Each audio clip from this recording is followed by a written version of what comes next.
Salam əziz şagirdlər, sualın izahına baxaq. Verilən ifadədə A15-in yerinə A1 üstəgəl 14 deyə yazaq, bərabərdir 87.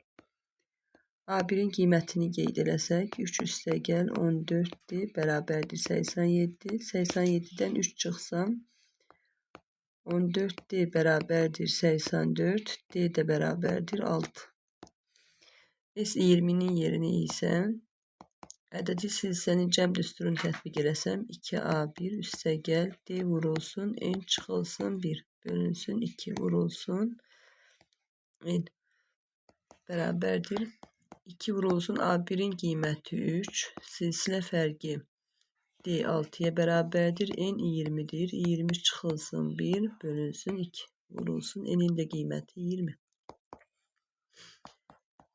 2-ni 3'ə vursam 6, üstəgəl 20'dən 1 çıxanda 19, 19'u da 6'ya vursaq,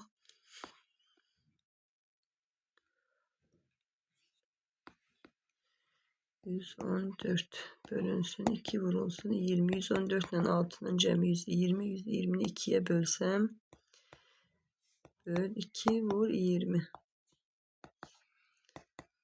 60 vurulsun 20, cevap olacaq 1200.